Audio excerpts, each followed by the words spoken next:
Welcome, Richard Shepherd, to present Implementing the Enigma, where this is Rust and C++ Cardiff for anyone watching later. We are going to have another meetup next week, so watch out for that one. And we just are interested in all things Rust and C++. So without further ado, Richard, take it away. Thanks, Kira. I'm Richard Shepherd. I'm primarily a C++ programmer, but I am interested in quite a lot of languages and ideas, and anywhere I can steal better ideas to engineer better software from. So the C++ portion of this will touch on some of those ideas. It's going to be a bit more history and background than we normally have in our talks, but I'll try not to ramble on too long, and then it'll be a bit more interactive and discussive in the code portion of the talk later. So I'm talking today about the Enigma machine. I imagine most people have heard about it. I've heard of it many times over the years in connection with code breaking in World War II and Alan Turing. Recently, Benedict Cumberbatch played Alan in the Imitation film, the Imitation Game, a film exploring breaking the codes produced by the Enigma machine that the Germans were using. But the film didn't really explain much about the code itself or the Enigma machine itself. It was much more interested in the cracking machine.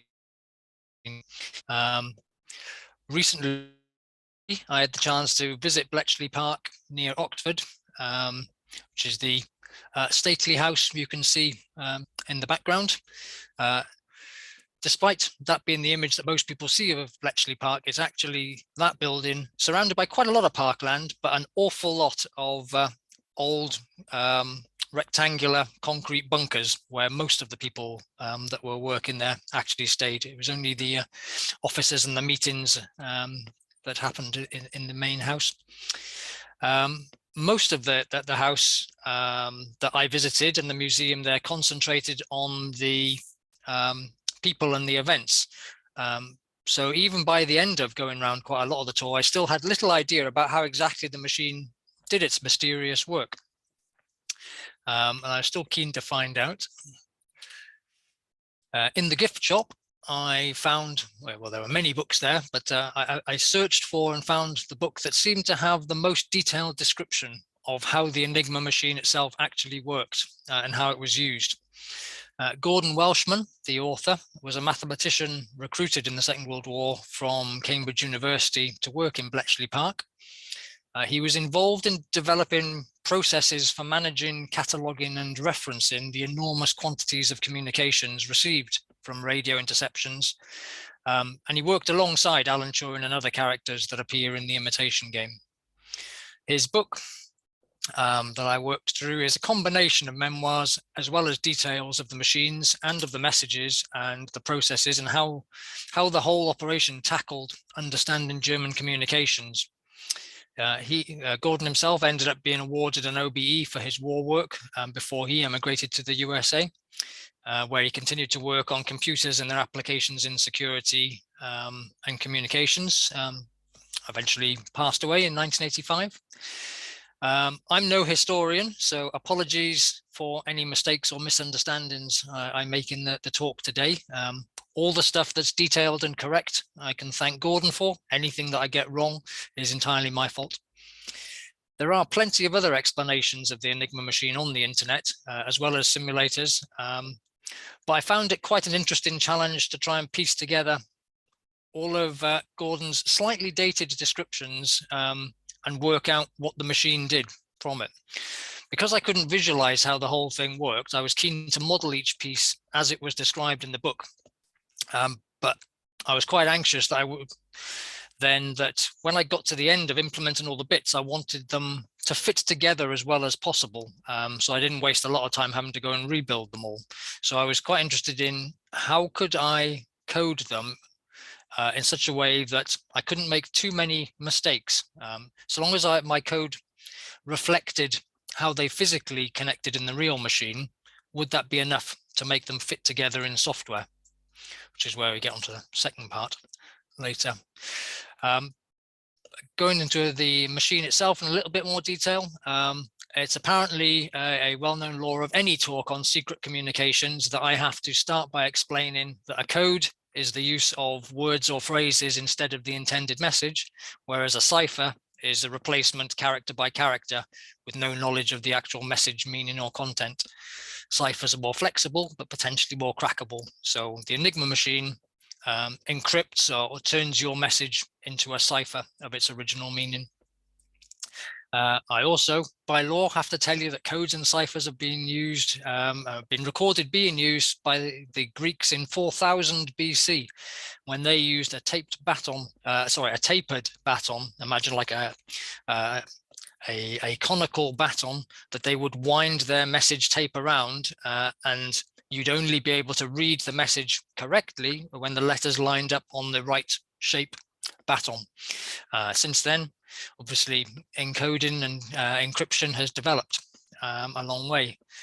War is the most popular use of secret codes, trying to keep your messages secret from the enemy, but by no means the only one. Business has also increasingly used it, and in fact, the Enigma machine, which I managed to find this one, or Gordon found this one illustration.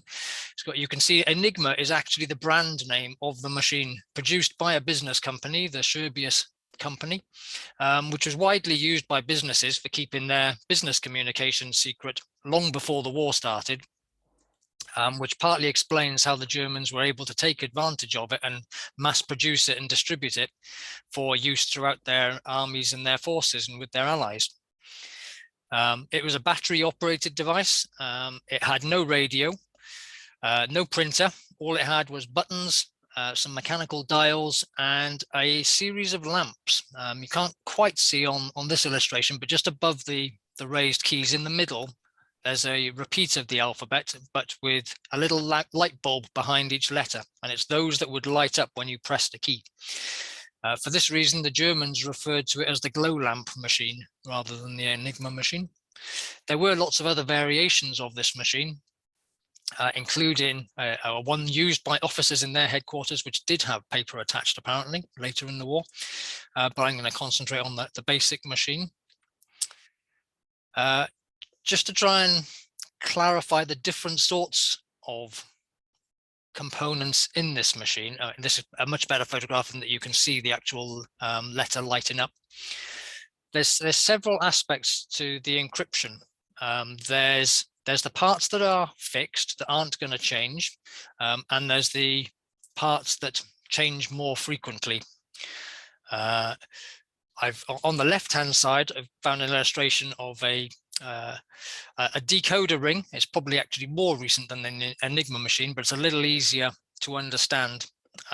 So in the decoder ring on the left, you've got two rings of letters, one of which can move independently of the other, so that you can turn around. In fact, some of them have it fixed, so you've only got one encoding. But so in this case, you can see you start with your message. For instance, I've translated hello world. You can see the H on the top left of the ring, and that translates to you if you copy all the letters across. So if you like, that's the hardware, in that the relationship between the letters is completely fixed. Now imagine that the lower ring of letters is able to rotate independently. You've now got 26 variations on how you might do your encoding, depending on which one you want to line up with the letters above.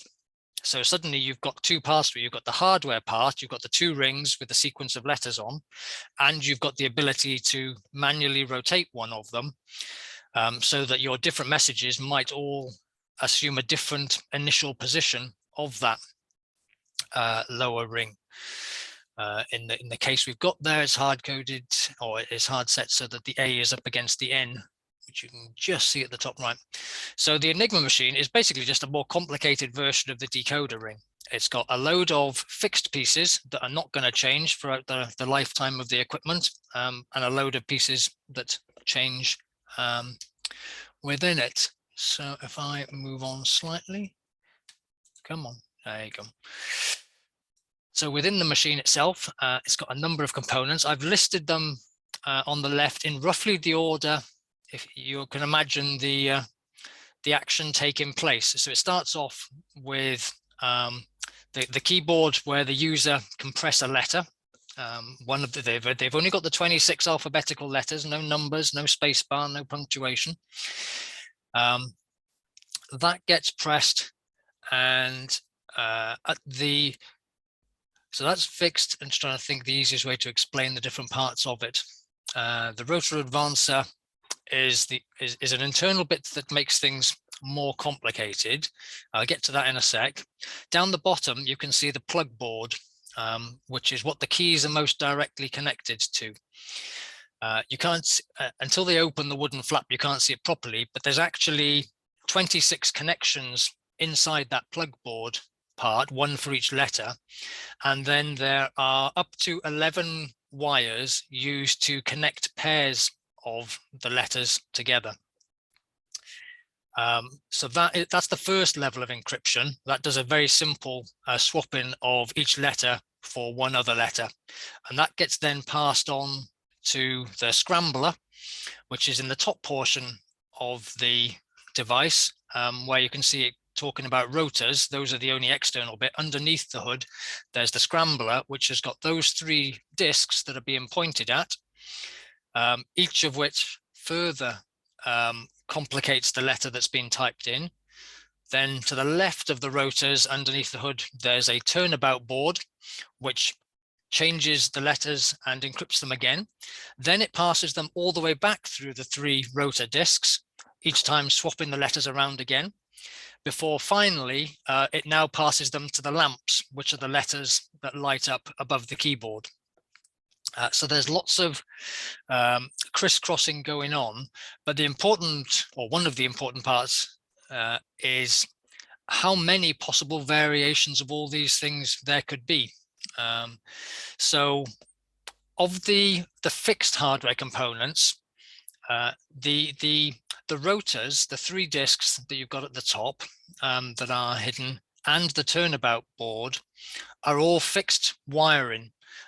Each of the rotors, let's see if I've got a better diagram. I haven't got a better diagram here.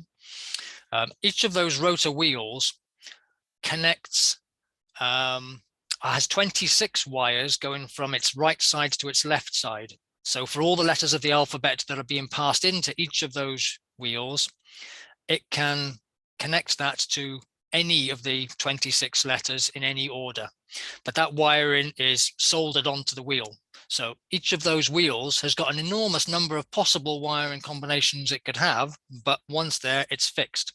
And that's shared across all these machines. So you can imagine, presumably early in the war, or that the wiring was set up. It was agreed what the wiring was going to be. There's an enormous number of combinations, but it's the same in everybody's machines in all their units. Similarly, the turnabout board at the left of the rotors connects. It only has 13 connections, basically pairing up all the letters to send it back again through the wheels, the opposite direction through the rotors, and then to the lamps. That turnabout board is also hard-coded. That explains why there are so many stories about the efforts that different groups went to get hold of one of these machines. Because if you don't know that, then there's of the order of 10 to the 100 combinations of ways that all those connections could be set up, just from those, because they actually had 5 wheels, not 3 wheels, just they only ever used 3 at a time, or at least in this model of the machine. So you get an enormous number of sets of wiring. So you can see why it was so critical to try and intercept and capture one of those machines, so at least you've got those hardware settings. But the Germans were canny enough early on to decide, even using this machine, they could rely on the machine itself saying secret. There was a very good chance it would be intercepted or copied. So they made sure there were other aspects to it as well. So of the, if you like, the software components, the parameterization of how to use it, there's 2 sorts. There's the message book. In fact, if I move on to the next slide, describe it a little bit more. The soft configuration, you have a mixture of information that is sent out to all the units that need it. So every month, all the units would be sent a list of key information. This key information would change every day. So they'd only use the particular set of key information from midnight to midnight before they used the next set of key information. You'd only get sent keys that were relevant to your unit. So they had completely different sets of keys for all the different military forces, whether it's the SS or the Army or the Navy, or whether you're in training. All of them would have different sets of keys, so they couldn't read each other's information. And you can see the illustration, the picture here is gives you an idea of what was pieced together for each message that came into Bletchley Park. So the unenciphered preamble would come in at the start of each message. Bear in mind, this is all coming over radio in Morse code, so you've got plenty of opportunities to make mistakes anyway, just finding the radio frequencies and then correctly reading the Morse code. But each message would include the unit call signs that it was supposed to be communicating between, which turned out completely separately from the encryption to actually give us a really good idea of the makeup and the distribution of the forces. They basically were telling us their organization hierarchy. The important parts for the message for us is the discriminant, which is how they decided, that's how they knew which set of keywords or keys to look up. That told, if they don't have the keys for that discriminant, they can't do any further, they throw away that message and they assume it's not for them. So that was part of the daily key. So the discriminant would help them determine which daily key to use. Within the daily key, it would be telling them which of the 5 rotor wheels to use in their machine and which order to put them in. So you've already got a load more combinations if you haven't got that information to try out. But crucially, it also included the cross plugins, which is that plug board we saw at the front of the device, down the bottom by the plug board. So that's a list of 11 pairs of letters to cross combine to do the first sort of substitution of all the characters. So that would all change every day as well. So on top of having stolen or intercepted a machine, it'd be really, really good to get hold of one of these sets of monthly codes. Otherwise, what you saw a lot of in the imitation film game is they didn't have, they hadn't been able to intercept the monthly codes. So every day they were trying to reverse engineer all of the orders of the wheels and the cross plugins just from the messages they were receiving. So they had a huge number, which I think is something along the order of 10 to the 18 combinations before they start using other tricks to try and cut it down. So that's the sort of monthly part of the soft configuration. Beyond that, every message had further information actually in its header as part of the encoding as well. We would probably look at that now and say, well, if you're putting it in the header with the message, it doesn't really count as part of the key because you've given it away. But presumably, until people realized what sort of machine was doing the work, they had no idea what the pre-message or the preamble configuration included. In this case, it's the letters VIN, the indicator setting. So again, going back to our device here, you've got your 3 wheels, you've chosen 3 of 5 wheels, you've chosen what order to put them in. You can rotate each of them manually with your thumb until they are all on a given start position. And that's nearly what the VIN indicator tells you. So that would then give you a starting configuration for the machine before you start typing in your message or typing in your encoded message to try and get the other value out. In fact, the indicator setting wasn't even quite that. The indicator setting there was what to set your wheels to. The person encrypting the message, the author, if you like, would then randomly off the top of their head choose any 3 letters they liked. They would type in those 3 letters using this indicator setting. So that would give them, so it would encode it would encode their 3 letters using these 3 letters. They would then reconfigure the machine to use their random 3 letters, which is what they would then use to encode the actual message. So once you know all of that, you think, well, that doesn't really add to the security of it, but that's only once you know they're doing it. Initially, with everybody looking at the messages, they're just seeing more and more random letters, and even if they've managed to see how one thing was set up, it doesn't seem to correspond or work for the rest of the message. But you can see they added layers and layers of, if you like, randomness and bits of keys to it. So there were different stopgaps. If one thing got caught, you managed to corrupt one of the radio operators and get them to tell you what they were doing, there would still be stopgaps for the actual keys being changed every month, and for the hardware. So they tried to have as many stopgaps in the process as they could. Is there anything else I wanted to include on there? No. Okay. This is quite a helpful illustration for what the end result of all of this is that you can see on the top right, you've got the letter A.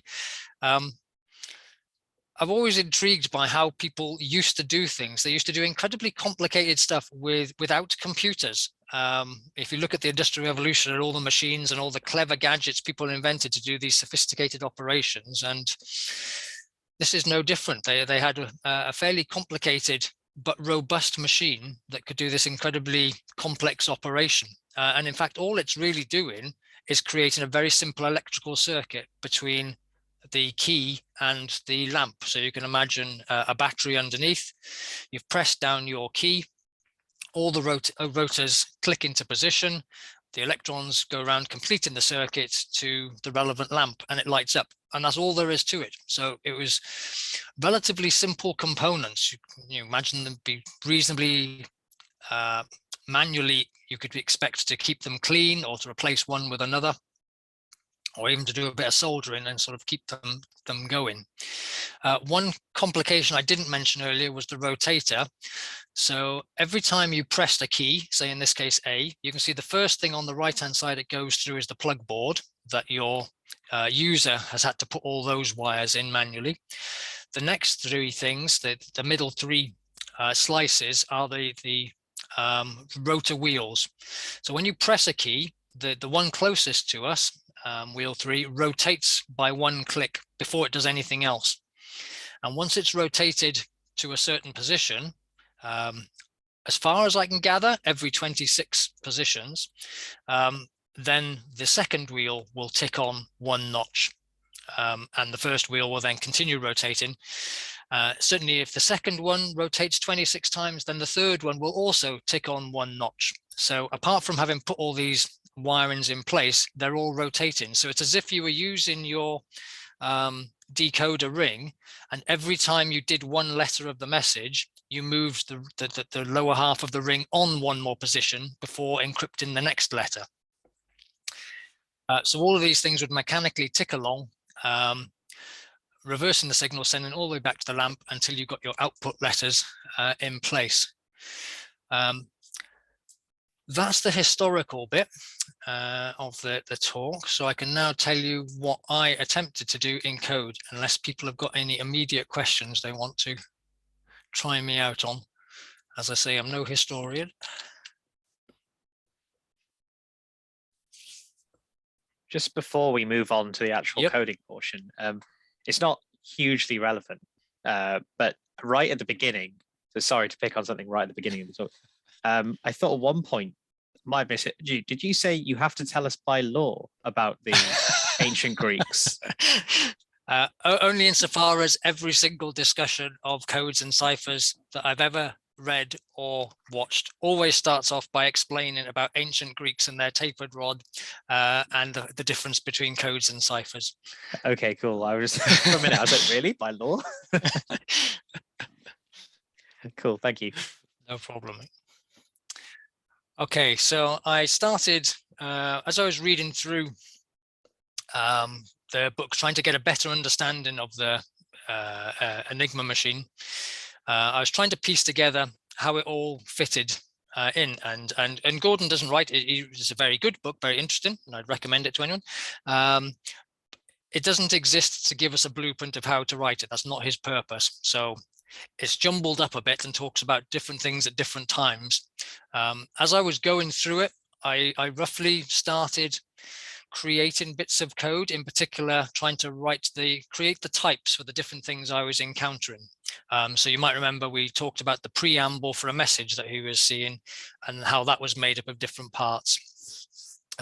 In the end, I didn't go as far as I expected with looking at the individual message, but these are a good indication of how I built up, if you like, a header file of structures and the pieces that make up a message or make up the machine as I went through the book. I also sketched out some unit tests as I went along to give me an idea about what sort of things I expected to come out of different components if I tried to put certain inputs in. So I wrote very simple things. If all the wheels were just, didn't make any changes, they were just the identity, they didn't do any cross mappings, making sure the results would come out as I would expect. That in this case, the turnaround. In this case, the wheels were all identity wheels that didn't make any changes, and the turnaround board at the end just as a pure reversal, so it goes to opposite ends of the alphabet, so Z turns into A. So I was just starting to create tests for how I'd expect them to work. But working through the header file allowed me to build up those types and to keep straight in my head all the different parts of it and what I thought needed to be separate or needed to be put together. I was quite keen that all these pieces would actually fit together reliably in the end, and I wouldn't be mixing things up. So I wanted to try and use strong types as much as possible so that the compiler would statically tell me if I tried to, for instance, put a wheel in the wrong way around, so the left side rather than the right side were connected to the wrong way, the next disk incorrectly. So I tried to use that, but that wasn't enough for everything. That was okay for a lot of types, but then for certain values, I wanted to restrict the range. For instance, I only wanted to allow 26 characters, and our unsigned char is 8 bits, so it gives us way too many. So I wanted to cut down range of that. So I ended up creating an int range template. I'm quite sure I've seen a number of very similar ideas elsewhere, but I put one together for this that would allow me to specify the underlying storage type and how many values and what the start value was, which was fine for what I knew I was going to need. I wanted the letters A to Z. I wanted numbers 0 to 25, but I also wanted some smaller number ranges. For instance, the number of disks is 3. So I wanted to control the size of that and stop the wrong numbers being used as indexes later. So that allowed me to then use these as strong types. It's not as good, but we'll get to that a bit more in a sec. One of the main difference between using something like this int range class is that somehow you've got to construct it. And how do you stop it being constructed with the wrong kinds of values, numbers that are too big or letters that aren't allowed? Effectively means I have to do a runtime check on it. I suppose I could do a completely const version. But essentially here I've got a runtime check that means once it's been created, I can rely on it containing the right value. So if I'm using as parameters, I don't need to do a check inside a function on the possible values of the parameter. I know it's got a good value, but it does push the effort into the call-in routine to make sure they've created one of these and they've checked the results while they were creating it to make sure it is valid. So that was one of the sort of key safety elements I tried to use. It does allow us to have a fair bit of control. I'm just trying to find an example. Okay, so here is an example that the commutator is the actual component in the device that sits in between the keyboard and when it starts, turn it into the other electrical connections. Essentially, from what I could figure out, or from my reading as I went through, what it does, it takes a key and my key type is only allowed the values A to Z, and the commutator effectively converts that into one of the terminal positions that are going to be used on the plug board or on the rotor rings. So essentially 0 to 25. I did think about using letters throughout consistently, which would make some things easier. But when I started, before I'd really come up with the idea of controlling the ranges so much, I was concerned that that would be a numerical range in the middle of what was allowed for chars. And if I was trying to make the data types reflect what was allowed as much as possible, then a fixed length array of 26 elements seemed like a logical way to do it. And then I'd want the index numbers 0 to 25. So I ended up deciding that for the electrical parts, the terminals, I would stick to values 0 to 25. For the keyboard and lamps, I would stick to keys. And it gave me an opportunity to experiment with how do I write a function that translates between them.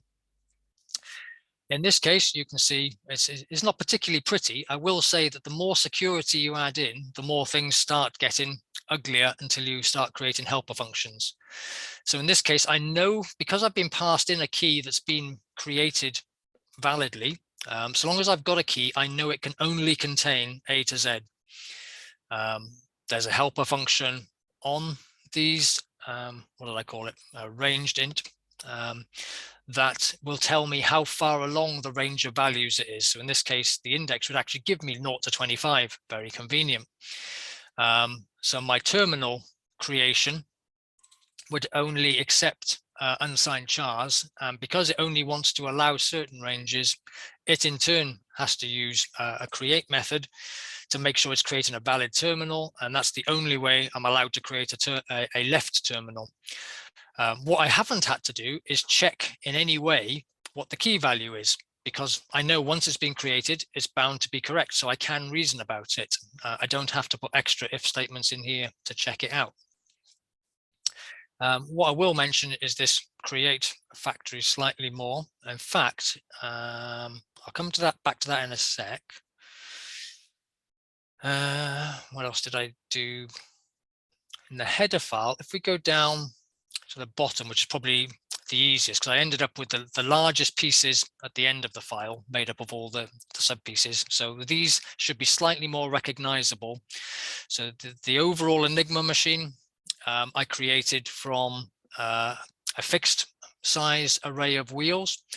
I used fixed size arrays a number of times as a nod towards the known numbers, as opposed to vector where it would be dynamic. And this was, I feel, only partially successful. Array never seems to quite do what I wanted to, and I'll come back to array later about some of my thoughts on it.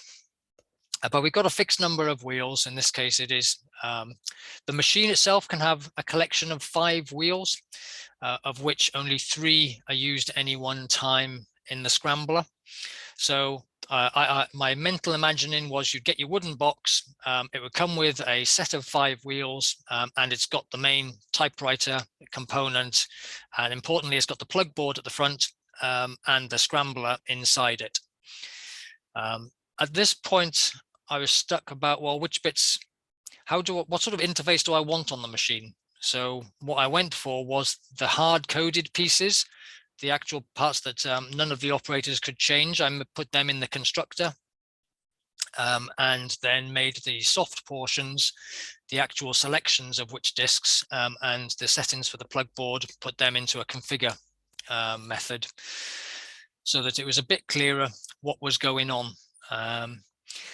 And then the actual translation routine is just a simple function that allows you to press a key and it'll light up a particular lamp. So both key and lamp use letters A to Z, but at this stage I wanted to keep them separate so that there was no danger of someone feeding the lamp output back in, because that shouldn't make any sense. So I kept them strictly different types as well. And there's a slightly helper version of them. I could have kept this just in the test harness, for accuracy, where it'll take an entire string and give you a whole string back out. It immediately made me then start thinking about, does it make any sense if I just construct the machine and don't configure it? Should I be able to use it or not?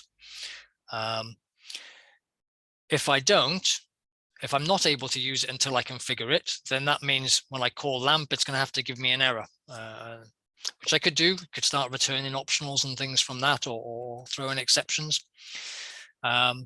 In the end, in this particular case, I decided, well, I would pre-configure the machine that it's by default going to be using the first 3 wheels and a very basic plug board.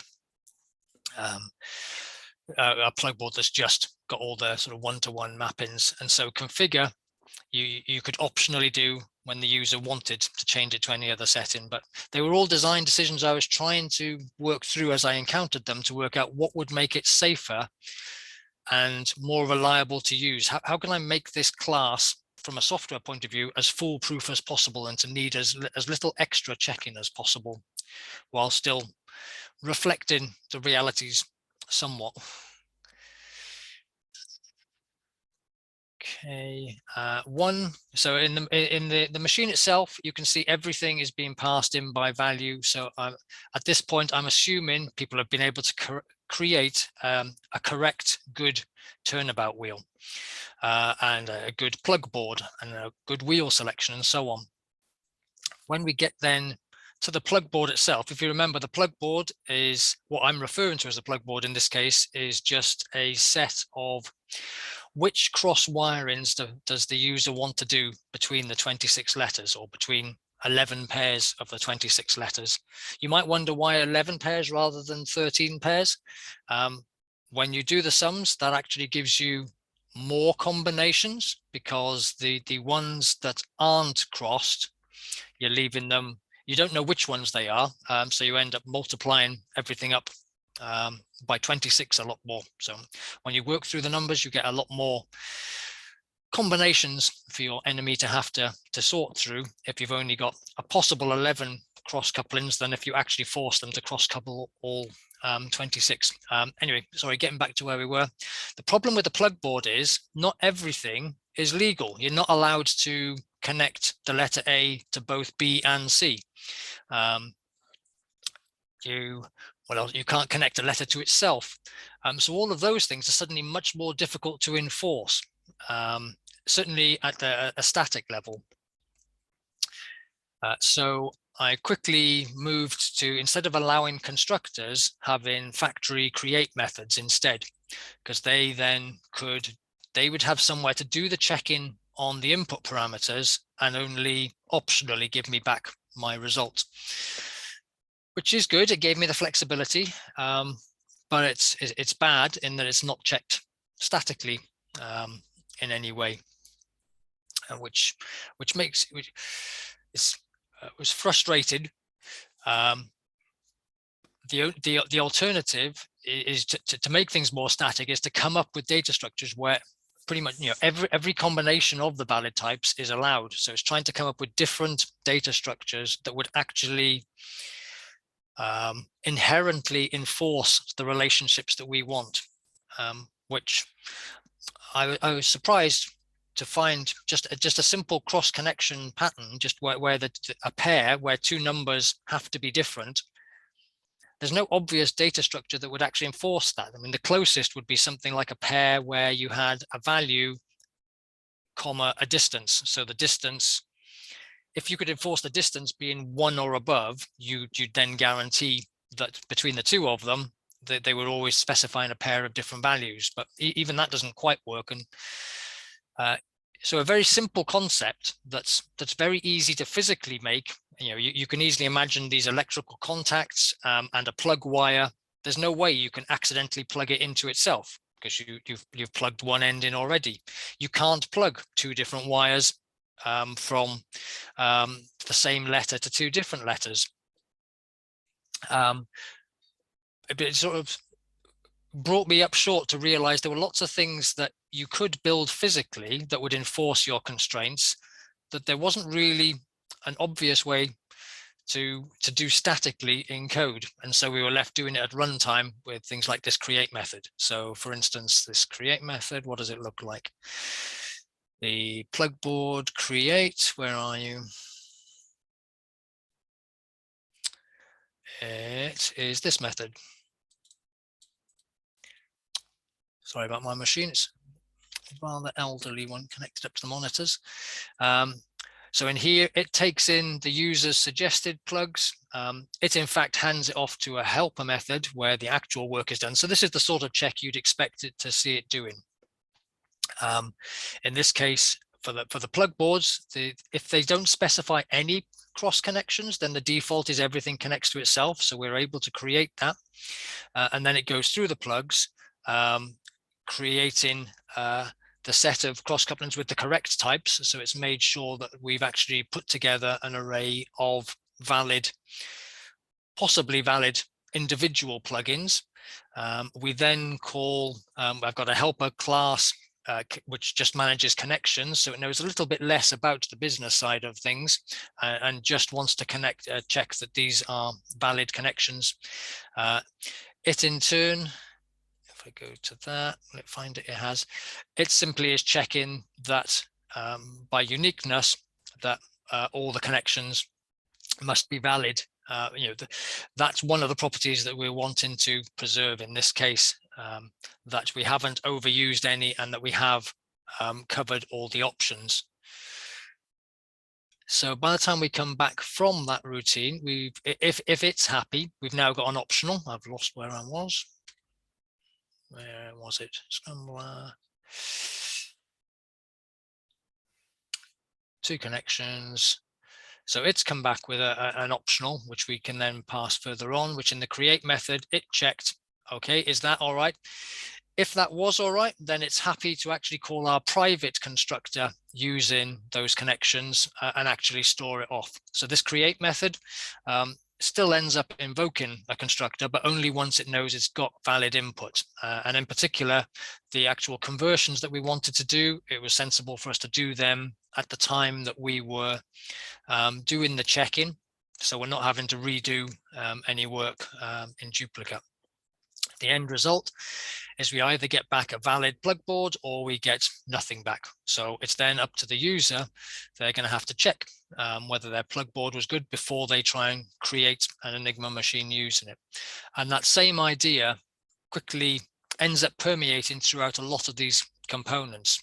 Anytime where I can't build a data structure that enforces a particular invariant, I've ended up having to use a create factory method. So the scrambler itself, which is the component above the keyboard, which consists of the turnabout wheel on the left-hand side, which receives all the letters and then feeds them all back out through other letters. It's got the 3 rotors. So in this case, the number of rotors you can see is 3. There is a distinction between a rotor and a wheel. I got awfully caught up for a long time trying to have a single item that was the wheel with all its cross connections and managing its start position, because it starts off in a given position, one of 26 positions, and then can regularly click on to another position. And basically that was too much to have clean functionality. It was just getting confused. So I ended up separating the two. So I got the idea of a rotor that I'm imagining, probably completely wrongly, but I picked up the name as a fixed housing in which you could seat the wheel. The wheel then only worries about the cross connections within itself, and the rotor worries about turning the wheel. So it knows what position the wheel is in. And the commutator is just a bit translating between the keys and the terminals. So it actually reflects physically what's going on in the hardware, which is how I built up this header file. It was quite interesting. By the time I'd finished reading all the descriptions, I had a fairly full header file and I still hadn't written any of the implementation code, but I had a reasonable idea between the header file and the test side sort of sketched out roughly how these bits should fit together. Before I go any further, none of this is expected to be in any way efficient. I'm quite sure you could do this, the whole process, in about 10 array lookups in nested array lookups in C or something. It'd be way more efficient. That wasn't what this project was about. It was about experimenting to see how fixed and safe I could make the software engineering. I will try and speed up a bit because I just noticed the time. Wheel selection was just choosing 3 wheels was a different challenge. So I could easily limit each of my wheel selections to one of the 5, you know, 0, 1, 2, 3, 4. I could use a fixed range for that. But it still wasn't very satisfactory because I could accidentally say, put the first wheel in all 3 places. To begin with, I thought I had a way of trying to enforce that, but it didn't work. And then I forgot to go back to this. What I should have done is actually changed my wheel selection, or rather than this array. Where has it gone? I've lost my array. My array of wheel selections. What I should have done is turn that into a collection type with its own create method that would have enforced my wheel selections being valid, but I forgot to go back to it until this afternoon and it was too late.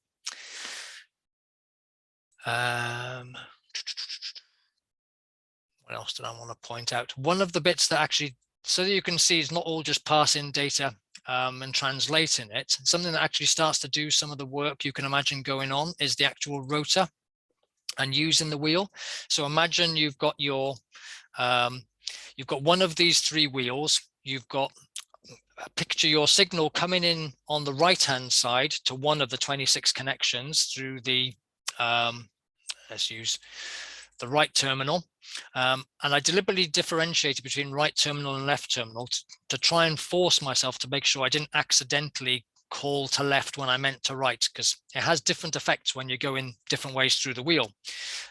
Because on each wheel you've connected Z to A does not mean that when you're going back the other way that Z to A should mean the same thing. So I wanted to differentiate between left and right terminals. To take account of the wheel itself rotating, that's the rotation part here. Rotating the wheel 1 forward is the same as you taking your input back 1. So if you take your input back 1, then push it through the actual wheel connection. So that's the bit that's doing the mapping, that's being sort of soldered into the wheel and getting it back out, and then unrotating back the other way, then you get the effect of both the rotation and the mapping.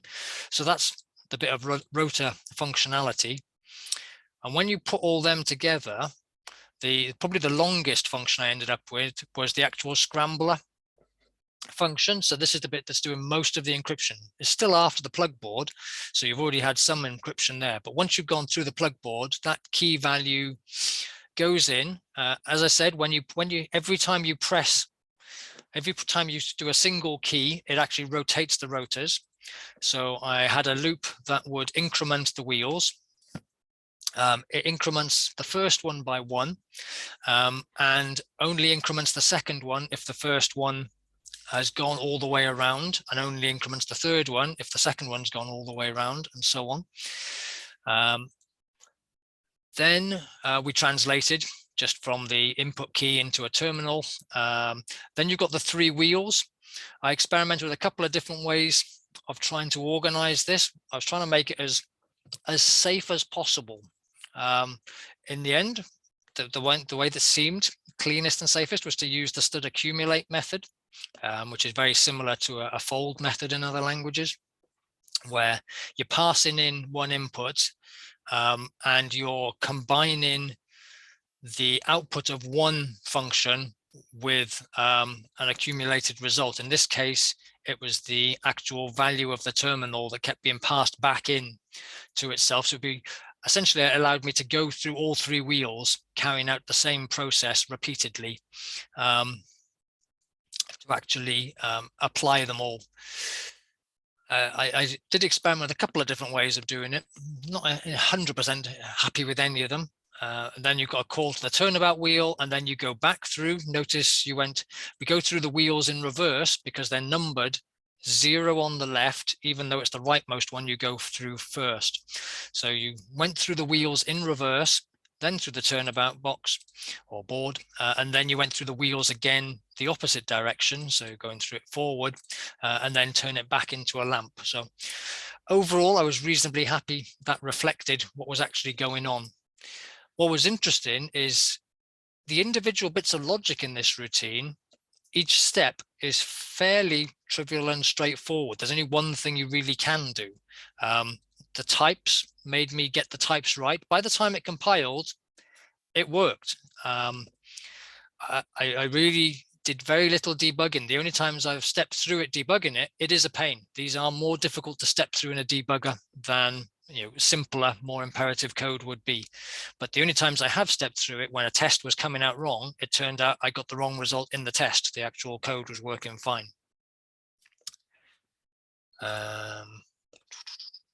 What else can I say on the test harness? I get close to actually showing you some working results. I did experiment with both Google Test and Microsoft Test. I hadn't used MS Test before.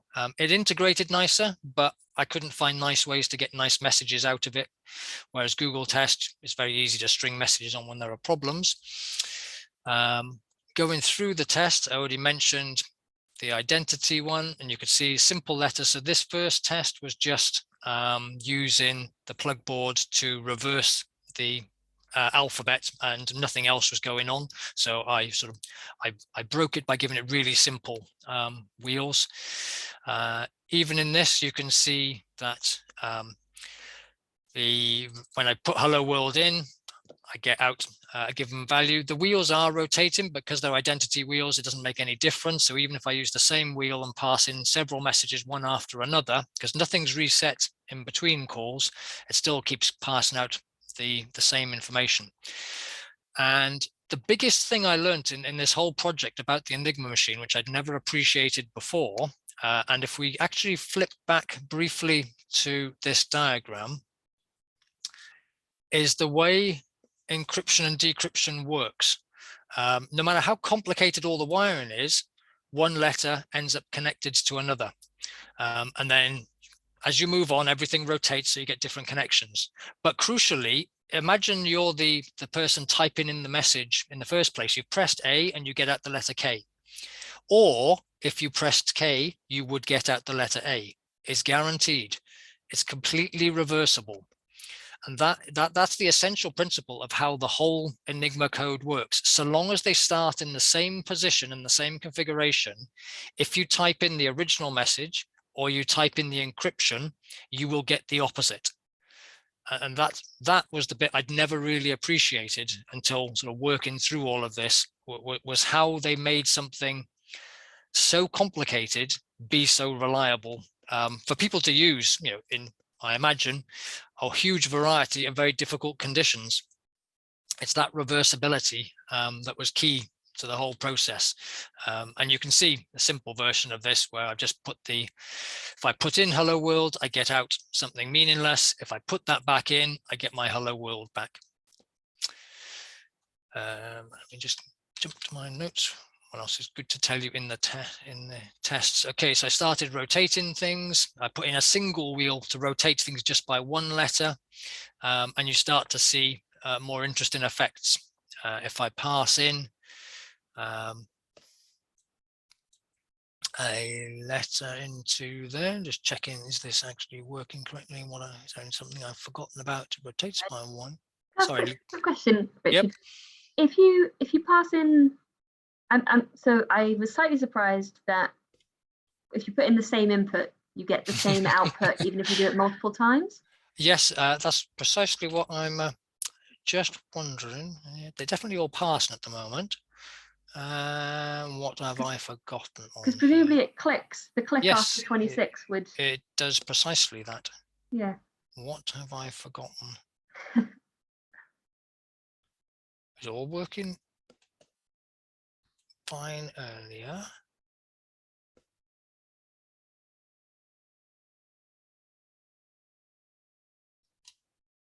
I think. Let me just try something a sec. Try lots of them.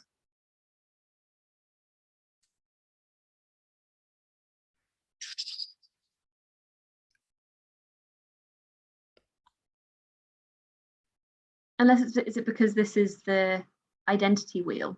Is that why? Because Well, it's not, because I'm passing in my, yeah.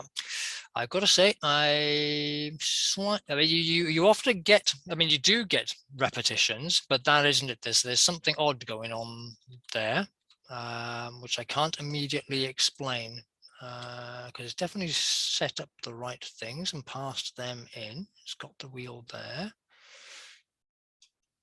And it's definitely working when I go to more complicated examples, because that's precisely what was going on here. When I use something that actually, it may just, I think this particular wheel, because all it does is move everything on by one letter, if you rotate that round by one, it still all just rotates things round by one letter.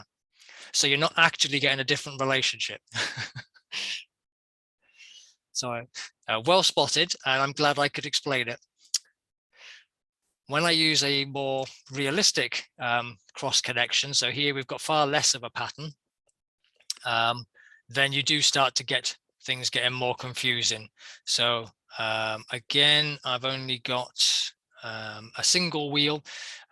One thing to note is because it clicks around 26 times, you get no effect, no matter how complicated the other two wheels are. If your message is short, it's not going to matter. You're never going to get to use those second wheels. I presume this is more from their business inheritance, that because businesses would often presumably do entire letters, then they would actually get to these, because from what I've seen, and often the military messages are broken into over several short messages rather than one long message. So I'm not sure they would ever have got the full effect of having all three wheels running around. In this example, this is a better illustration. So here, I've put in, so I've created duplicates of the machine, so they're all in the same starting position.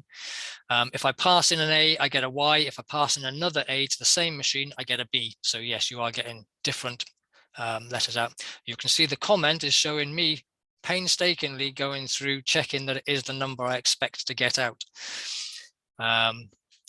Equally, if you put the same letters in, it's a bit easier to see when you've got whole strings. That if you put a string of letters in, then you can get a whole word out, and you'll see this is the reset machine. I put the same letters in, and I do indeed get the same ones out that I did the first time. So even though, I mean, A is in there, comes up 3 times in there, and then 2 of them get translated to Y. So you certainly get plenty of them. So it doesn't guarantee that it's going to keep being different all the time. And if I use my other machine and just put in a partial message, even though I used my second copy of the machine, the first letter I did with it wasn't an A. I actually put a Y into it.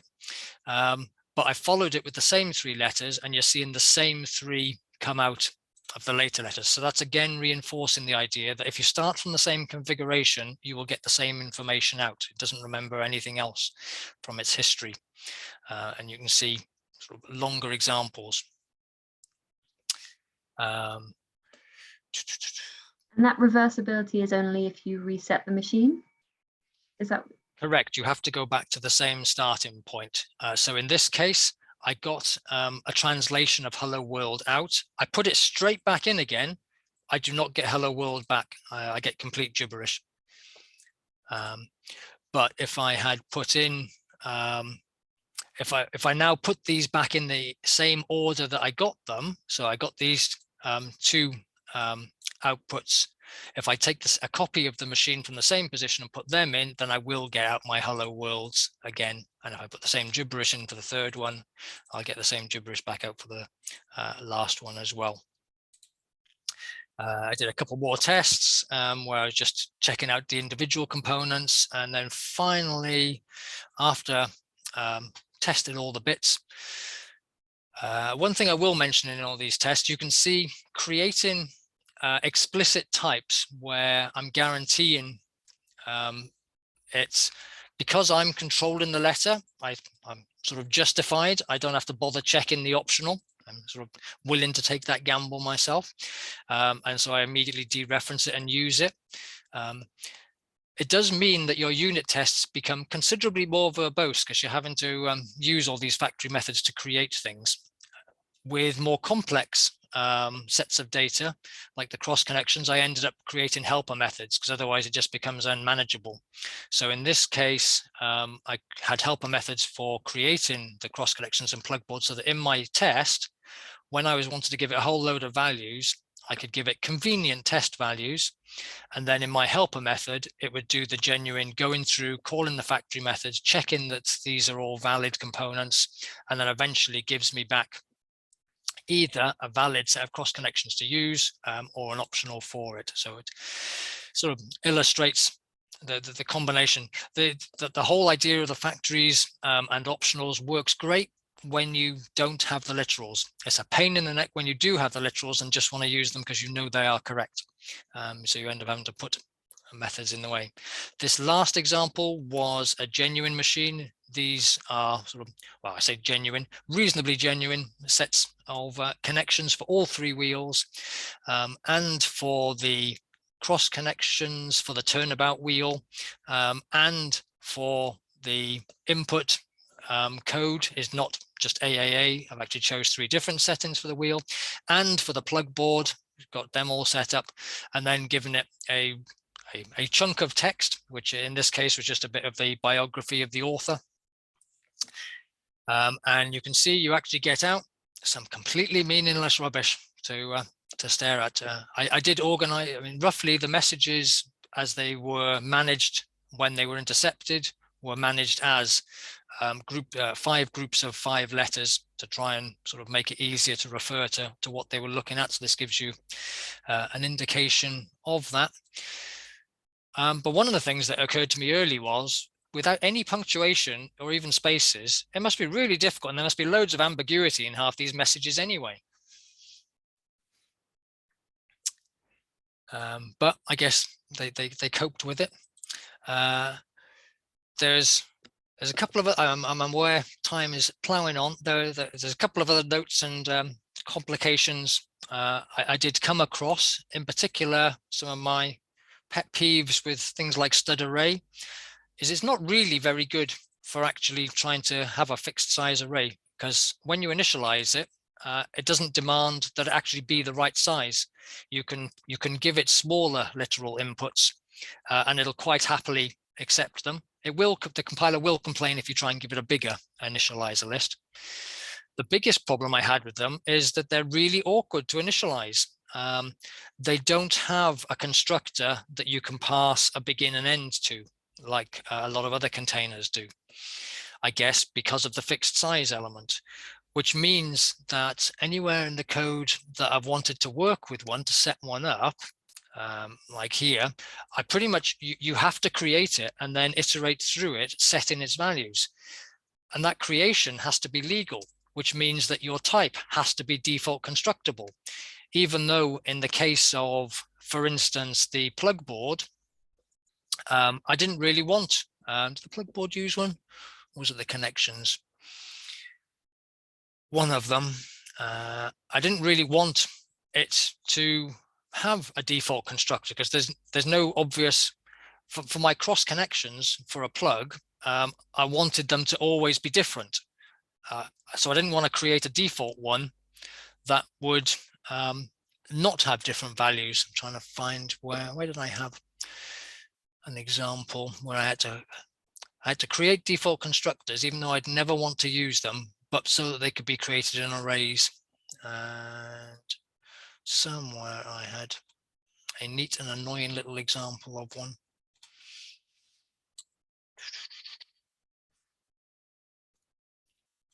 But yeah, I found arrays more annoying than they were useful.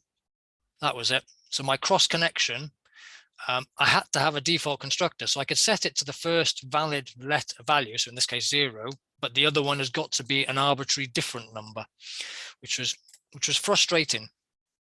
So I didn't get on well with arrays. I did experiment with a couple of ways. I sort of experimented with creating like my own a little 2-array helper function, but that only worked in a very small number of cases. What I really wanted was to be able to construct data in a vector and then construct the array from that set of data. And I guess I could probably do it with a reinterpret cast or something of the data, but nothing seemed a very nice way of building an array with known values. Initializer lists seem to be the only way you can do it, and then they're literal. So I'd be interested if anyone else has got any ideas or had any particular experience with arrays and found them more or less useful than I did. Trying to remember, I'm sure I remember someone talking about an alternative to vector and array. There's the what's the numeric one? There's val array, which is also a fixed size.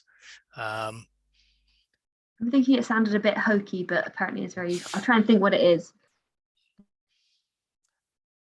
But yeah, it never seemed to quite do what I wanted. And I could array is just a library type. I could create my own fixed size array that did have some extra properties on it, I guess.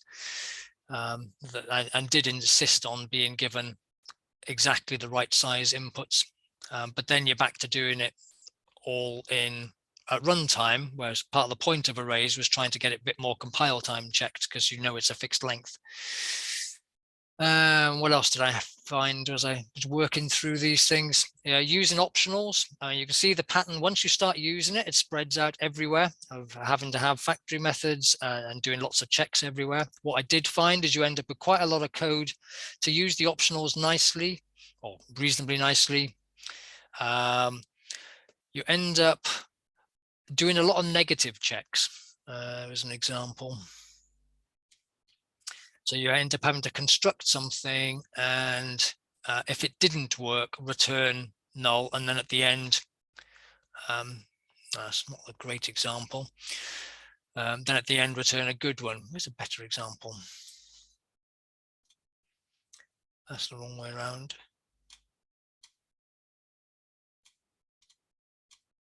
See, they were all over the place when I was looking earlier. There is a way to handle it with coroutines. Oh. So like a question mark operator in Rust. Yeah, well, that's the sort of thing I was thinking. There probably there'd be some sort of nice little helper to work with the optionals to actually work more nicely. Because what I wanted was to be able to do some of the creations so that I could concentrate on the positive case and then just have the fallback be the negative one. But I was having to sort of put the negative cases everywhere, but I can't quite find what I was looking for. Maybe they were in the test on it. Not to worry, I don't want to keep everyone going too long. I'll try dropping a link if I find it, but basically that's like so obviously you have to have a particular type that is being written by the function using that optional, and then you need to await on the something that returns the optional. Yep. But so the keyword is not great because it's await, but then it would handle it like short circuit and return that other optional if the optional was empty. Yep. Yeah, no, I can see the sort of idea, and that's what you want to do, is to chain things together so they keep going if it's successful, or they just return null if it isn't, and get it a bit cleaner. The other thing I discovered was trying to work with some of the standard algorithms. They're really not very good for returning early from things. The only algorithm that really returns early is find, and you could do what I wanted. For instance, the best example of this is what I was trying to do with the wheels. So I wanted to increment the wheels, but only as far as they needed to. So the first wheel increments, but the second and third one don't need to increment unless the first one has gone all the way around. So it's not a case of incrementing them all by one. In this case, I ended up creating my own little for while algorithm that would just it would go through the collection until the predicate returned true. So in that case, it depended on my increment method doing the increment and then returning true if it had got back to the start, which works but didn't feel quite right, because it's sort of the actual increment and is being done as a side effect, whereas the return value is what I would think is giving you peripheral information, but this loop ends up sort of depending on. And I did experiment with a load of different ways of doing that. I don't know if which one anyone thinks is any clearer. If I put a few of them in there, so it could do what else did I try doing? I did a for each, though I think, yes, in the case of the so the for each does increment all the wheels, except that the ones that don't need doing, they end up, if the first one outputs 0 or 1 for whether it had got back to the beginning, and so that 0 or 1 is used by the amount to increment the next wheel. So that seemed a bit convoluted. Just I could use a find statement as it is with a lambda, and just again have my same sort of inc returning a predicate of whether it had got back to its start again. But again, find didn't, that sort of disguised the fact. Find, I think most people expect to be read only, whereas this is, you know, making a change. You could obviously you could do it using ye olde EC, and just do the increment and check whether it's whether you need to continue on to increment the other wheels or not. So there were a bunch of ways of doing it, but none of them seemed quite right. And I hit similar problems using algorithms where when it was going through a collection, if it hit a problem, I really wanted to return the uninitialized optional and give up at that point, but there was no way to do that. Because I've gone into an algorithm, doing a return is just returning from the predicate. It's not telling the algorithm itself to return from the function it's called from. So you're only left really with throwing exceptions or having some sort of sentinel value to experiment with. So maybe ranges will offer us some new ways of combining some of these things and working together. But I certainly found the algorithms didn't seem to work particularly well with something involving optionals that wouldn't always succeed. Maybe it's something like a filter. There were a couple of cases like that. I'm trying to think what else there was interesting to talk about. What I should say is all the strong typing, let me just remove that bit before I completely forget it. All the strong typing in the world doesn't stop you from actually making simple mistakes. I still made simple logic errors because of things like for my terminals, if I go down to plugboard in here, because I've got a known key in here, all the rest of my logic of how to transform it into a terminal value, to map it and then turn it back into a key should all be guaranteed. Can't possibly go wrong. So I'm perfectly safe to do my dereferencing, so long as I actually get some of these things correct. What I mistakenly did was just try creating it from the value, and that compiled perfectly well because the value coming out of here was an unsigned char, which key was more than happy, or which my create method was happy to take. So the static typing didn't help at all, and so it just blew up at runtime and threw an exception because I wasn't translating from 0 to A. So strong typing doesn't protect you from everything, but it did at least, it protects you from some things. And what it did do is save me having to remember to actually check parameter values and also check output values if I'm careful. One thing I did hit with having so many types was trying to come up with names for everything. Suddenly you've got something being transformed from a key to a terminal to a left terminal, and they're all the same thing, and you're trying to come up with different names for them, or you end up appending the type onto the name just so you've remembered which one you're talking about. So I did hit problems with that, whereas I guess one of the joys if you make everything except everything is you have the opposite. You can have just one name, and at different times it might mean a number or a position in an array or the value on the keyboard. It can, without you having to keep thinking of different names and interpretations for it. If anyone was hoping I was going to get onto how to break Enigma codes, I'm afraid that's a talk for another time. That's about it. I've run out of things to say for now, unless anyone's got any other questions or wants to keep me talking. I look forward to the breaking the Enigma talk. And, A surprisingly large amount of it is not decrypting the actual messages. It's making use of the peripheral information around it, the sort of mistakes and the lapses that operators made, and the way they accidentally gave you more repetition and things than they should have, allowing you to start cutting things out.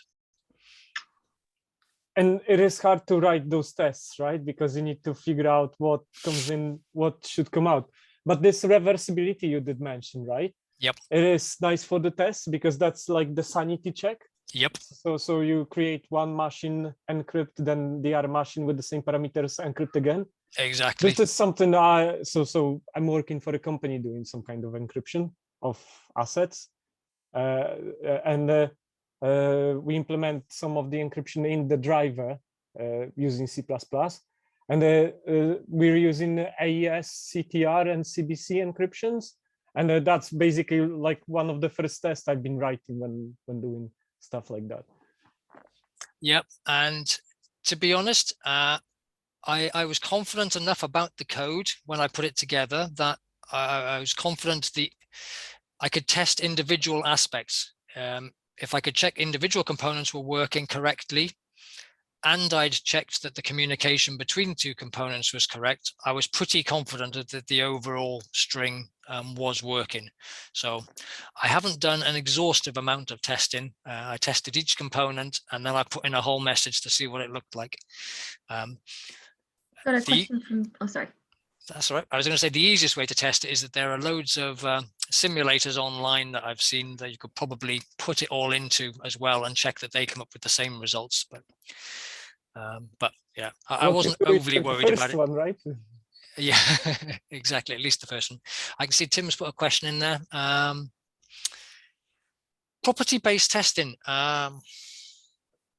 I have heard a bit about it. I'm trying to remember, it was on a podcast recently when they were talking about property-based testing, and I got to be honest, I'm not sure I 100% understood the difference between what they were trying to describe and other forms of testing where you're looking at invariance.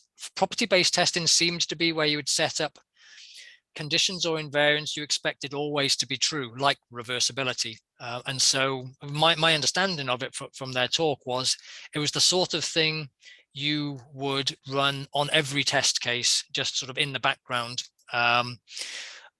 apart from, separately from looking at the outputs from individual tests. I'm not sure if I've understood the same point of property testing. Probably the other one is, like you mentioned, after those 26 clicks, or you would get for the same input, you would get another output being the same. Yep, that would be a good point. So repeating strings and checking that you were seeing those tick over as you expected, otherwise you'd get the same inputs the whole time. Yep, that'd be a good property to check out.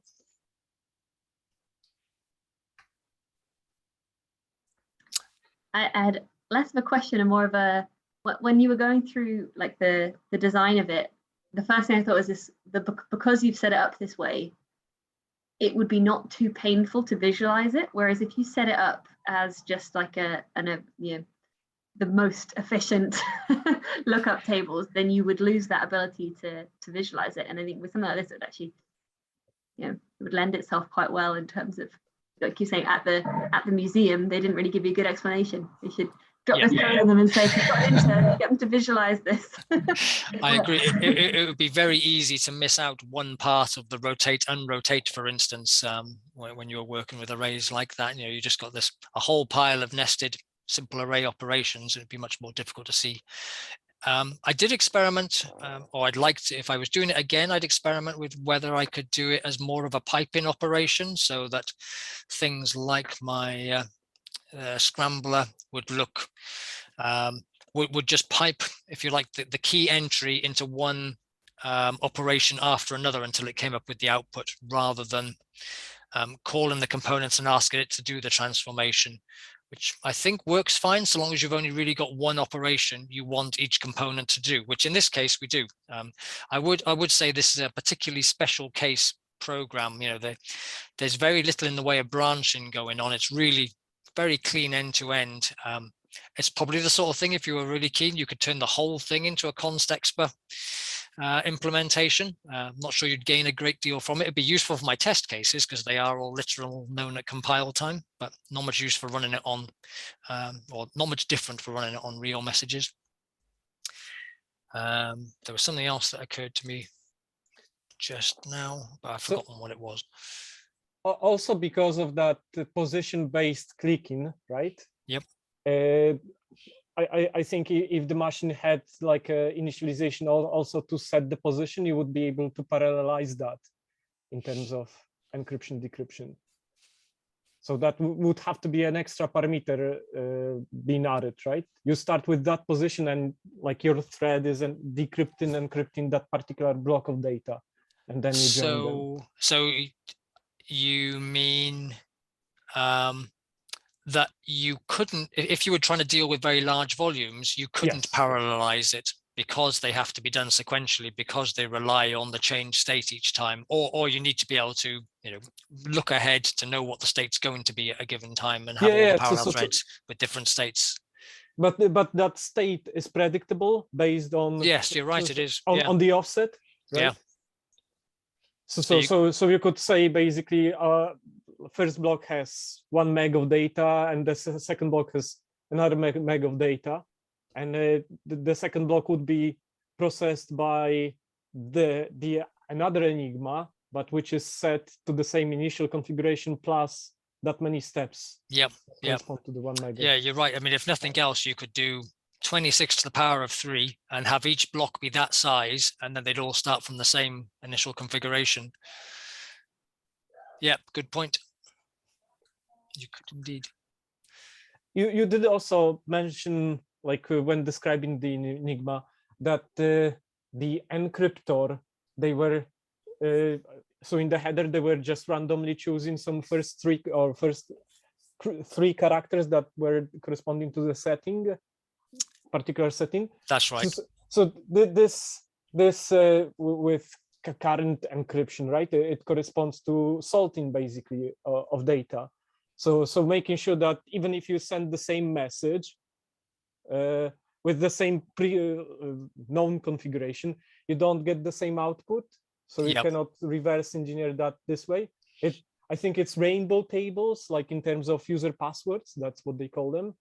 Right. But yeah, I'm not surprised in the sort of separate the two different ideas out. So you've got two different ways. It could get confusing. And in fact, that turned out to be one of the weak points, because it turned out a lot of operators weren't very good at picking random letters. So they would often reuse the same ones. They would have ones that they particularly liked. They would use the same ones they used on the previous message because it was easier than resetting the machine. So a lot of these factors went into their efforts to decrypt messages. Sometimes the operator would continue doing the next message straight on from the previous message without resetting it to different letters. So you would start to gain larger and larger sets of data to be able to reverse engineer from. But it's sort of, because you had some of these human elements, they ended up becoming a weakness in it, that they needed stricter protocols. It would have been much more difficult to break the messages if they'd had a dice to choose their letters. But yeah, what the other thing that I did find about strict typing and trying to make things more and more strongly typed was you were making it less and less like software. You were actually building a lot of implementation decisions into it. And if you wanted to change things, there were certain types of change that would then become quite hard to do. You sort of made, in some ways you seem to make the code more brittle. It would be guaranteed to fit together correctly, but it potentially was more difficult to change around. On the other hand, you had more certainty about what the different things were doing. So I guess it swings and roundabouts. I guess it's the opposite extreme from a completely dynamic language where you encoded everything with strings and you could do anything at any point and it'd be extremely flexible and you could change how it's all functioning, whereas this made it, if you wanted to change one thing, chances are you were going to have to change, you know, a whole load of related things. It's brittle at compile time versus brittle at runtime. Yeah. That would be the same case in the hardware Enigma, right? if you want us to add another knob, rotator, whatever. Yep. Yeah, that would involve lots of changes. Yep. Yeah, you're quite right. So it does. I guess that does reflect making the software actually be more structured like the hardware. It is about object-oriented programming, right? Yeah, that does involve. I mean, part of the some of the emphasis for OO models in the first place was to try and get them to represent more closely the real world. So a small change in the real world situation will be reflected by a similar change in the software components, or at least the start of it. It might have ripple effects, but that was part of the design philosophy there. Anyway, it was good fun. I actually did most of the work over Christmas, so it's only been the last couple of days where I've had to remember what I did and try and tidy up the code to actually show to people. So it's been a couple of short bursts, but did seem to work. Thank you there, Richard. That was excellent. I really enjoyed that. My pleasure. Thank you very much. We've got one more question. Oh, where's the chat gone? Do you think you can implement the Navy version with 4 rotors? Yep. I would like to say I could just change the number 3 to the number 4. Would it all work? And the tests. Some of the tests would fail, but I'd be interested to see if it would actually compile. Let me just try it. If I share that, should be in the header file. I'm going to have to go soon because my wife has been very patient. Where's the number 3? Oh, it shouldn't affect any of them. Did I not put it in the header file? It must be in there. Why isn't it finding it?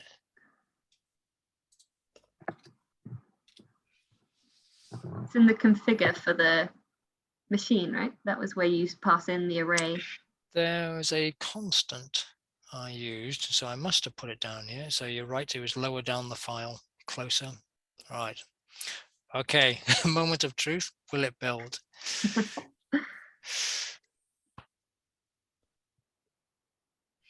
If it does, I'm reasonably confident it would work, but apparently no, it's unhappy. Wonder what it's complaining about. Okay, it is when I'm starting to use literal lists. So that would be, so that brings me back to one of the sort of questions I had, is what to do in the constructor. Should you be able to, so you're passing it in, so you've got a fixed size array. I see. You got the wheels there, and I'm having to give it defaults. I should be able to, you can see several of these things have got effectively got the number hard coded. So good spot. I'd have to use a bit more, put a bit more effort in to make it flexible enough to cope. But, good question, Tim. If that was Tim, I didn't see put it in. It feels like tuple could work better here, even though the implementation would be worse, right? Well, yeah. I wonder if tuple would get rid of some of my issues with arrays. You'd have a fixed number of elements, and it would insist on the fixed number, so it would stop me giving a too short an array. It might be similarly painful to initialize. If I couldn't initialize it from a generic container, worth looking into. Possibly no more painful. Yes, possibly make it so that it takes more effort to get it right at compile time.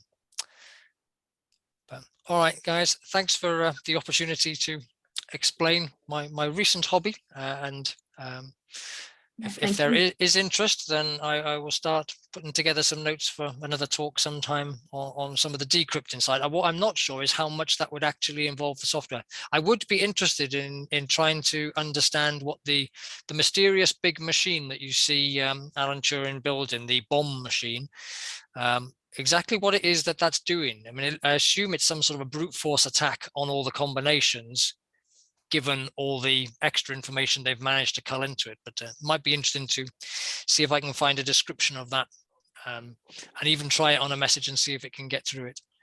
That'd be quicker. awesome. Probably these days, even just a normal brute force attack wouldn't take so long. No, exactly. Certainly, if you've got the wheels, if you're not having to reverse engineer everything, then you've got a chance. Just probably figuring out. So if you brute force it, you end up with something, but making sure it's really English or German, whatever. Yep. So then having something that can give you a value. This resembles 80% English language, right? That Yep. is probably like the automated feedback loop. Yeah, should be able to. And I believe they did have to cope with languages as well. They had a number of the allies all using different languages through the Enigma machine as well. So the people that actually parked there had a lot of linguists. And later in the war, they had Japan and China. Although I'm not sure if they were using different encryption technology. So they might have had to start over then. But they did have to then try and cope with the Japanese and Chinese languages as well. But Oh yeah. turns out there's a whole other kettle of fish. oh yeah. Anyway, I better go, guys, and let you guys. Thanks for your patience. Thank you, Richard. That was a great talk. Really, really great. Glad it was interesting, and talk to you all again soon. See you soon. Bye for now. Thank you very much.